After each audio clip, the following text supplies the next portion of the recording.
5 cheap used mowers that almost nobody bids on, and every one of them will outlast the machine somebody's going to finance at a big box store this weekend. That's the deal. And I'm naming all 5 with real prices, the engine numbers that matter, and the exact failure that'll bite you if you skip the inspection. In front of me right now is a rubber drive disc off a rear engine riding mower.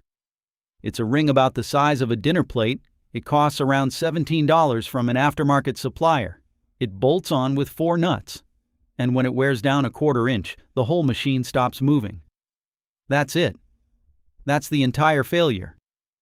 And I've watched people give those riders away. Running engine, straight deck, good tires. Because the thing wouldn't pull itself across the yard, and a shop quoted them more than the mower was worth to find out why.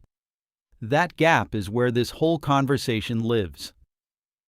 A shop rate in most of the country runs somewhere between $75 and $125 an hour, with a 1-hour minimum before anybody even looks at it. So a $15 part plus a diagnosis you can't afford equals a free mower on the curb. Multiply that by every driveway in America, and you get a used market where the price of a machine has almost nothing to do with how much life is left in it. I've pulled the carburetor off more mowers than I can put a number on, and I stopped counting the engines I've replaced a long time ago. What I can tell you is that, after all of it, the machines I'd actually spend my own money on are not the ones with the shiny plastic and the big numbers on the side. They're the 5 in this list. Stay with me for number 3 because that one's the standout. A mower whose deck steel is roughly 3 times thicker than what's hanging under a new lawn tractor, with cast iron spindle housings you can put a grease gun on, and it sells used for less than a new self-propelled push mower. Number 5 is the one that'll get me the most arguments.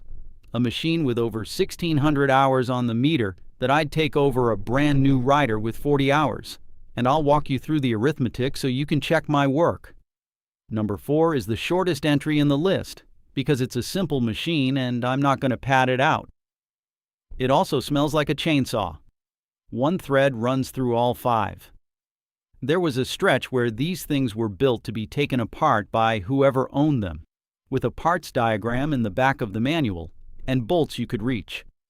Then the price war came, the margins got shaved, and the design brief quietly changed from serviceable to sellable. The used market hasn't caught up to that.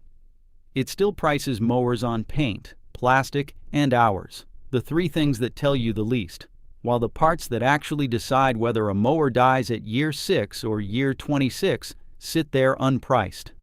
The engine casting, the thickness of the deck, whether the spindles have grease fittings, whether the drive is a rubber disc you can hold in one hand or a sealed unit nobody sells parts for. Learn to read those 4 things, and the whole market opens up in front of you. Number 1. The rear engine rider. You know the shape. Engine hanging off the back over the rear wheels. Little steering wheel. Deck out front where you can see it. 28 or 33 inches wide. And it looks like it drove out of 1978. Snapper is the name most people picture, and there were similar machines from other builders. They turn up on marketplace listings between $150 and $400 all season long, usually described as running good or needing a carb cleaned.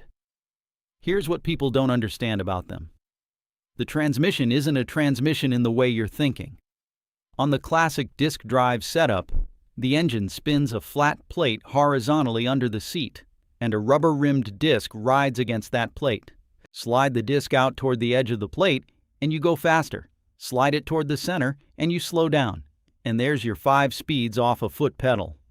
That's the same principle as a friction drive on an old snowblower. And it's the same reason those things last. There's almost nothing in there. No hydraulic pump. No sealed gearbox full of proprietary gears. No electronics. A steel plate, a rubber ring, and a lever. When it slips, and it will eventually, you're replacing that ring. Some of them use a separate friction liner inside the disc, and some don't, so match the part to your model before you order, because the newer soft start setups need the liner, and the older style bolts solid to the hub. That's a Saturday morning job with basic hand tools, and the part costs less than lunch for two. They also stand on end for storage, which sounds like a gimmick until you've tried to fit a lawn tractor into a one-car garage in February. The engine is usually a Briggs single, and the ones from the later era wear an Intech badge with something like 11.5 or 15.5 horsepower cast into the shroud. Hold that horsepower number in your head, because we're coming back to it hard in a bit, and by the end you're going to look at that sticker differently. The honest side. Owners will tell you the differential spin will beat you on a hillside. Get one wheel on the high side and it wants to break traction and just sit there whirring. Steering effort is heavy compared to modern gear. There's no cruise, no cup holder, no comfort of any kind, and a 33-inch deck on 2 acres will take you a while. Also, Briggs and Stratton filed Chapter 11 in the summer of 2020, and the assets went to a private equity firm for around $550 million, and the classic rear engine rider had already been retired. Parts for the drive system are still cheap and everywhere. Some of the deck and body pieces are getting scarcer. Buy accordingly. Which brings me to the machine most people won't even look at because it doesn't run when they get there. Number 2. The dead push mower with a good engine in it. This is the one that's free. Or $20. It won't start, or it starts and dies. Or it runs like it's got water in it. The seller has already decided it's garbage. And 9 times out of 10, what's wrong is fuel. Here's the mechanism, because it matters. Gasoline at the pump in most of the country carries up to 10% ethanol. Ethanol pulls in moisture, and modern gas has a short shelf life to begin with. So a mower that sat all winter with half a tank now has fuel that's separated and gone gummy. Inside a small carburetor, there are passages you could barely push a wire through, and the fuel evaporates in them and leaves behind a varnish. That varnish doesn't need to block the passage completely. It only needs to make it slightly smaller, and now the fuel-air ratio is wrong at idle, wrong at full throttle, or the float needle is stuck to its seat and nothing comes through at all. Nothing in that engine has worn out. The compression is fine. The valves are fine. The bearings are fine. A part the size of a lemon has silted up, and this is exactly where the economics go sideways for the person who owned it. Take it to a shop and a carburetor, clean or rebuild, runs somewhere in the 50 to 150 range. And a replacement carburetor with labor can land between $75 and $200. Now weigh that against the fact that a brand new mower is sitting under fluorescent lights 15 minutes away. Most people do that math for about 4 seconds, and the mower goes to the curb. Meanwhile, an aftermarket carburetor for a common Briggs is $15 to $25 delivered. It comes as a complete unit with a gasket, and swapping it is 2 bolts and a fuel line. So the game is simple. Ignore the mower, read the engine. What you're hunting for is the good hardware that got attached to those dead carburetors. Honda GC and GCV engines. The older Briggs Quantum. A Toro super recycler with a cast aluminum deck, because aluminum doesn't rot out from the inside the way stamped steel does when clippings pack into the corners. There were John Deere walk-behinds with Kawasaki engines and an actual oil filter on a push mower, which is a level of over-engineering I find genuinely funny. Honda deserves a special note here, and this is the part you'll want to know before you scroll past a red mower. Honda stopped building gas lawnmowers in North Carolina in the autumn of 2023 and sold off remaining stock into 2024, citing tighter emissions rules, changing buyer preferences, and wanting that factory floor for other products. They came back with battery machines instead. What that means for you is straightforward. There is a fixed supply of good gas Hondas in the world now, and it only goes down. It also means used prices on clean ones are firmer than they used to be. So the bargain isn't the tidy one on a dealer's floor. The bargain is the dead one behind somebody's shed. Now, for anybody still reading closely, Here's something that pays for itself. In September of 2023, roughly 391,800 Honda units were recalled. HRN 216 and HRX 217K6 mowers, plus general-purpose engines used on pressure washers, because improperly manufactured camshafts could let the starter rope snap back at you when you pulled it. The remedy was a free camshaft replacement at a dealer, and Honda was clear that many units inside the serial ranges were not affected. That recall was expanded slightly in 2024 to include replacement engines. The frame serial number lives on a label at the upper rear of the deck. If you're buying a used Honda from that era, check that number before you hand over money, because an unrepaired one is a free dealer visit you can schedule, and a repaired one means somebody who knew what they were doing already had eyes on that engine. One thing I won't oversell. There's a long-running argument among people who work on these about air filtration on the small Honda platform versus the Briggs premium engines, and about which crank support arrangement holds up better. I've heard credible mechanics land on opposite sides of it. My honest read, and I'll flag it as a read rather than a fact, is that on a residential mower, the filter box being flimsy plastic matters less than whether the last owner ever opened it, and I've pulled filters out of mowers that look like a dryer vent. Keep the air clean and both platforms go a very long time. So that's 2 entries in, and you've noticed the pattern already. What's cheap isn't what's worn out. It's what's inconvenient. A part nobody stocks, a job nobody wants to pay an hour's labor for, a shape that doesn't look modern. From here it escalates, because the next 2 categories aren't cheap by accident. They're cheap because the people who'd get the most out of them have been trained to want something else. And the deck steel promise from the top of this list gets paid right now. Number 3. The commercial belt drive walk behind. 32, 36, 48, even 52 inches wide. No seat. 2 pistol grips or a T-bar, a pair of drive belts, and a deck built like a piece of farm equipment. Landscapers ran these by the thousand before stand-ons took over, and they hit the used market constantly. Dealers ask real money for tidy ones. I've seen a 36-inch belt drive with a Kawasaki twin and a sulky listed at $2,800, and a 32-inch with a different Kawasaki twin at the same number. Private sales are a different world. When a small operator retires or upgrades, those machines go for $600, $800, $1,000, because the pool of buyers who want a mower with no seat is small. Now the part that matters. Deck steel on consumer machines is stamped, and stamped means thinner, generally somewhere in the 14 to 16 gauge range, with the mainstream market having drifted toward 10 gauge on better units. Commercial decks are typically fabricated, cut from flat plate, formed, and welded. And the benchmark there is 7 gauge, which is about 3/16 of an inch. That's not a marketing distinction you feel in a showroom. It's the difference between a deck that develops stress cracks around the spindle mounts after a few hundred hard hours, and one that gets handed down. And the spindles are the real prize. On the commercial machines, you're looking at cast iron spindle housings with grease fittings on them, using bearings anybody can source.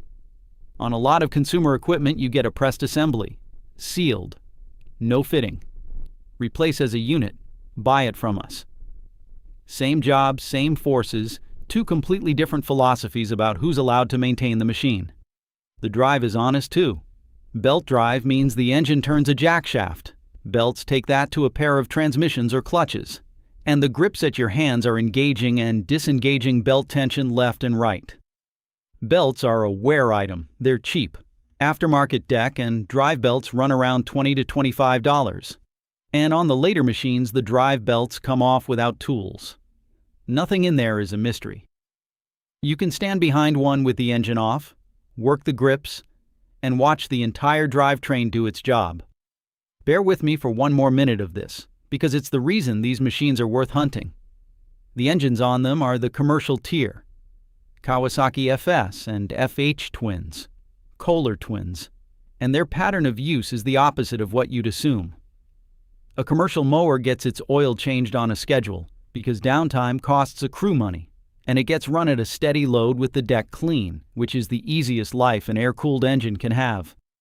A homeowner rider gets run 20 minutes at a time, cold, with a deck packed solid, and gets an oil change when somebody remembers.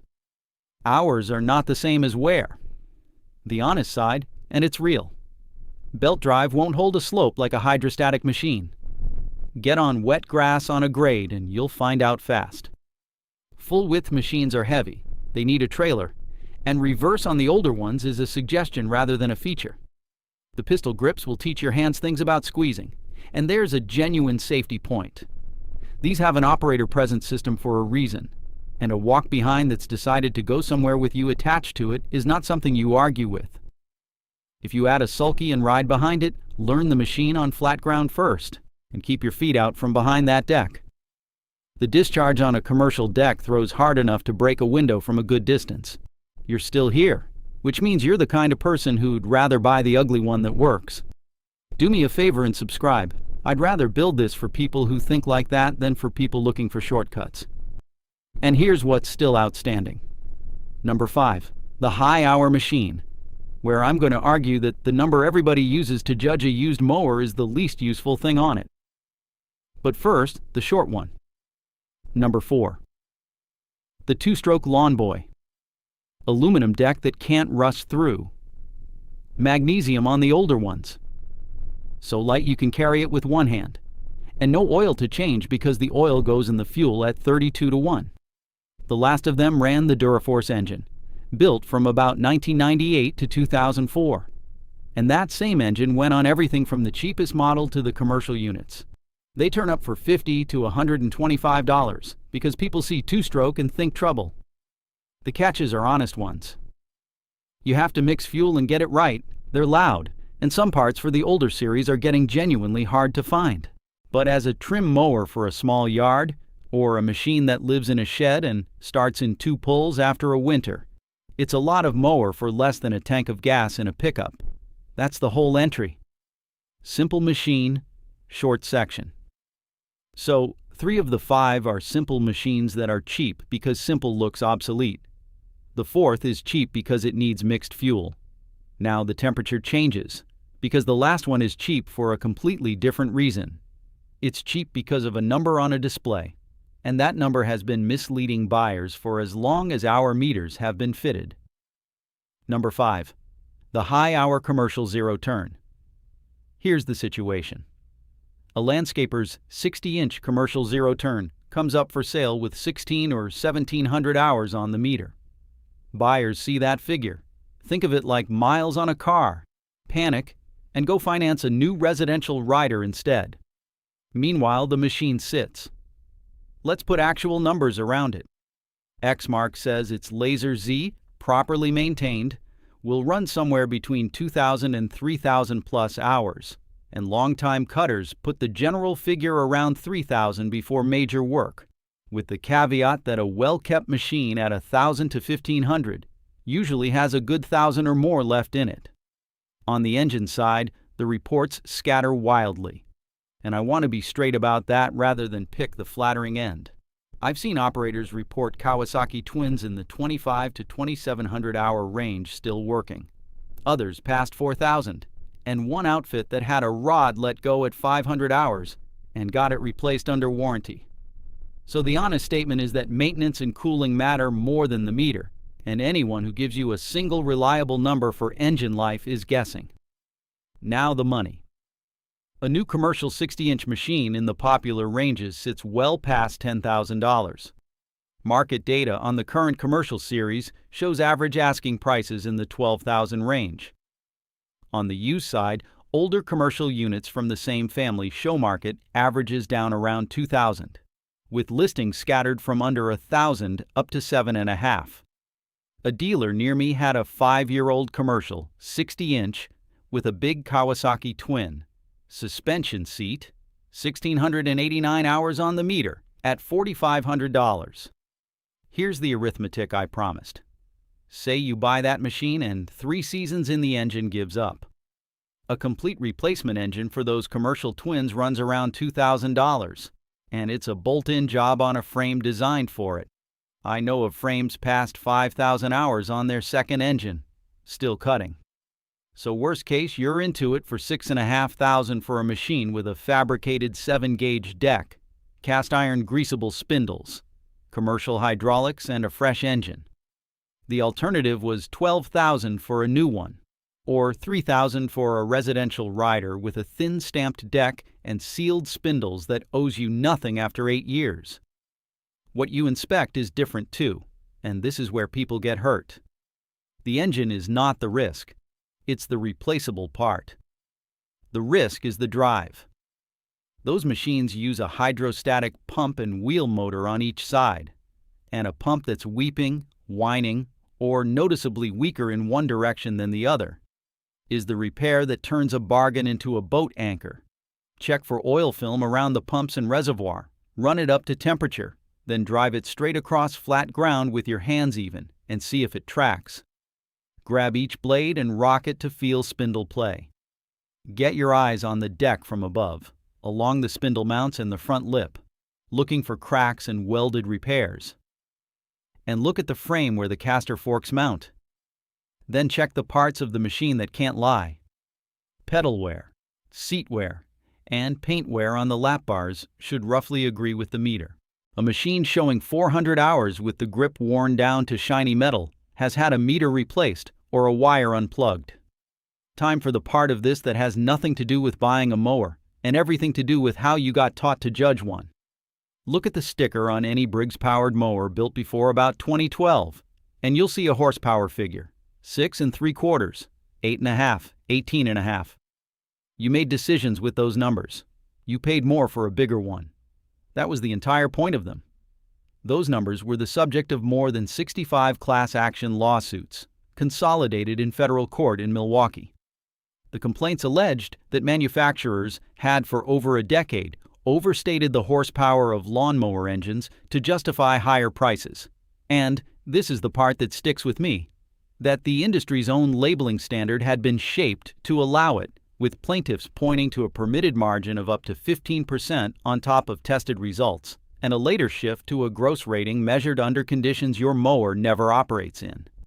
Briggs and Stratton and the other settling defendants agreed to establish a $51 million settlement fund, plus a commitment on how engine power would be labeled for the following 10 years, and a 1-year warranty extension for claimants.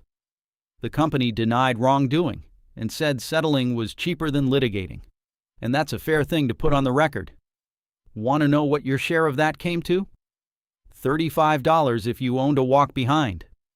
$75 if you owned a rider. Against a fund that could cover well over 30 million engines. Which is to say, if even a modest fraction of eligible owners had filed, the money would have run out. And there's a cleaner, uglier example. Connecticut settled separately with an engine maker and a mower maker over tractors labeled 18 1/2 horsepower that actually produced 16. The state took $250,000, and buyers were offered $300 each. Fewer than 4,000 of those mislabeled tractors had been sold nationwide. Somebody knew the number on that sticker was wrong, and it went out the door anyway. Now here's why this isn't ancient history, and why it should change what you do on a Saturday. Look at a new mower today.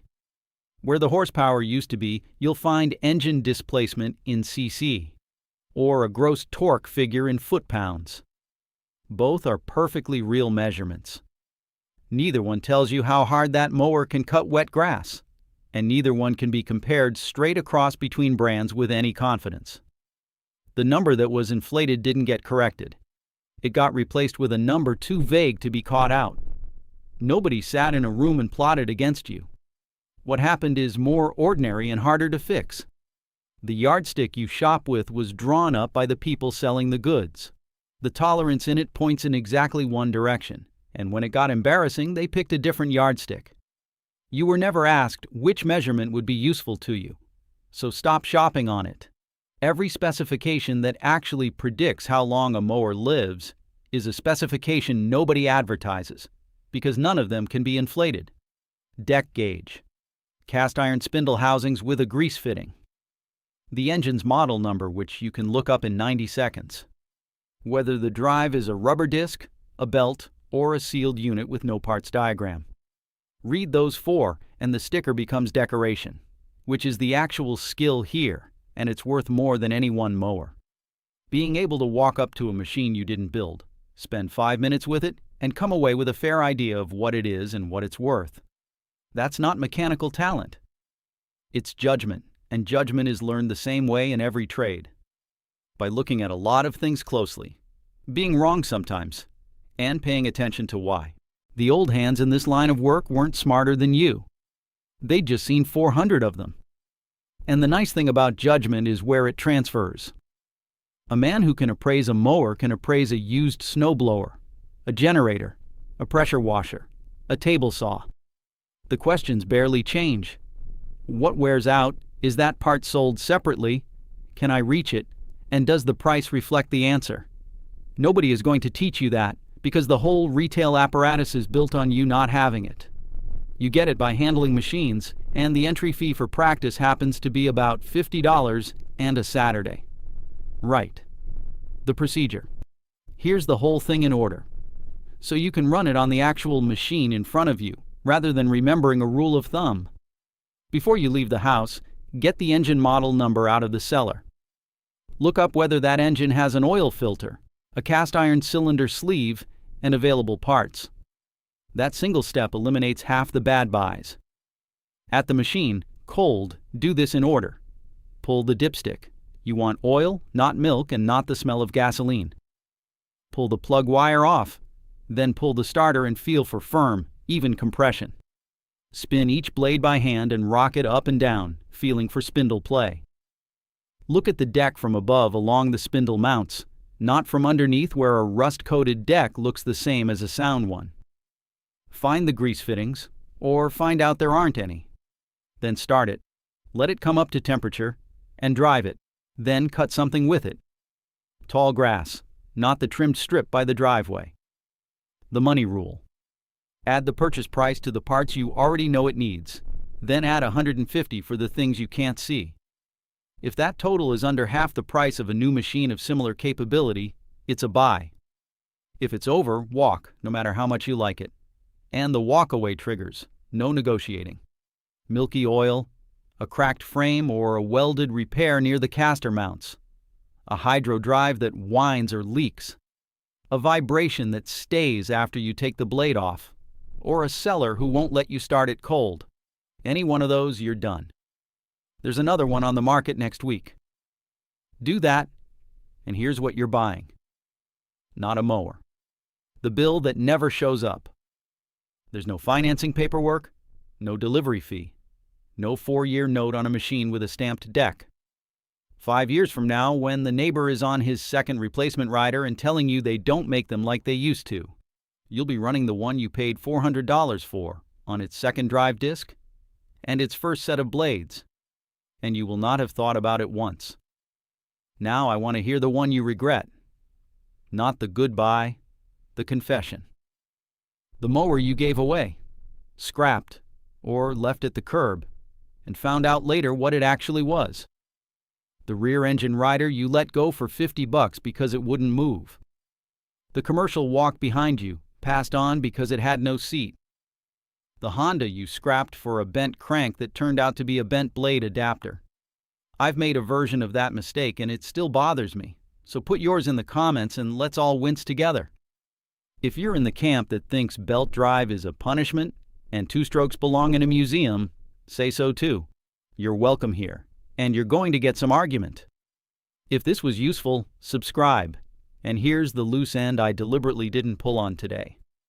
Those hydrostatic pumps I told you to check on the used commercial machine. There's a whole question about whether they're rebuildable or replaceable, what the sealed for life fluid claim really means, and why some of them fail at 800 hours while others go 3,000. I've got theories and I don't yet have proof, and I'm not going to guess at you. When I've got it nailed down, it'll be here. Go look at the ugly one. Bring a rag and a flashlight.